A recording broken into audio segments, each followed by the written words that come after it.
Second assassination attempt on former president and current Republican nominee Donald Trump raises some very obvious questions pertaining to the ability of the security detail, especially the Secret Service, to do their job. The first shooter was a complete and total amateur. If it was even someone who had just mediocre skills, it would have been a full assassination. And only one person lost their job, the Secret Service director, after completely bungling in an incomprehensible way an interview where they were forced to answer questions under oath and completely failed. It was politics at its worst. This time, rather than about 150 yards, seems like it was about a 400-yard shot, which again, heaven forbid if there was an actual sniper from another country, let's say like Iran, that has put a bounty on President Trump's head, again, we'd be dealing with an assassination today. And the early reports indicate that this man, Ryan Wesley Routh, that he was in his mid 50s, lots of problems with the law, seems like a degenerate and malcontent, and even his neighbors were afraid of him. Just one of those troubled, impossible middle-aged men.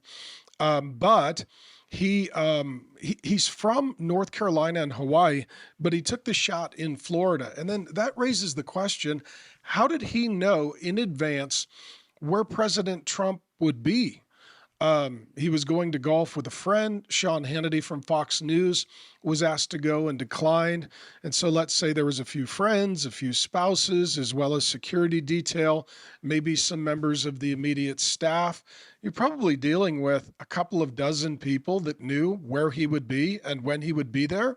Yet this man, this malcontent, was able to lay in waiting for what sounds like up to 12 hours with a rifle and a scope and a GoPro to record the whole thing, as well as a getaway vehicle. Those are the early and initial reports. And for those of you who are sort of anti-Second Amendment, anti-gun advocates, it was illegal for him to possess a firearm because he's a felon and he had a gun that the serial number was scratched off. And so he's just a criminal and a malcontent.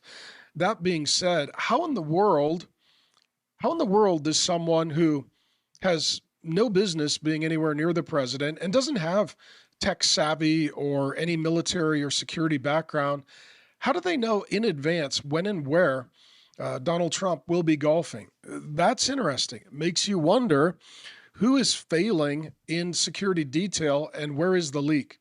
The other question that it raises is if something happens once, maybe you can chalk it up to an oversight. When it happens twice, you start to question whether or not there's malice intent. And as we're heading closer to the election, the intensity is increasing. It kind of reminds me in closing where Jesus says, and then Paul quotes, that as we get near the end times, that there are birth pains. This is increasing frequency and intensity and anxiety. And this just feels like one of those vice squeezing moments where as we head into the election, it's going to get crazier and crazier. Unfortunately, the demonic is going to rear its head, and all indicators are that security detail is incapable, perhaps, of doing their job. And makes you wonder, was that a whoops or a we're okay with that?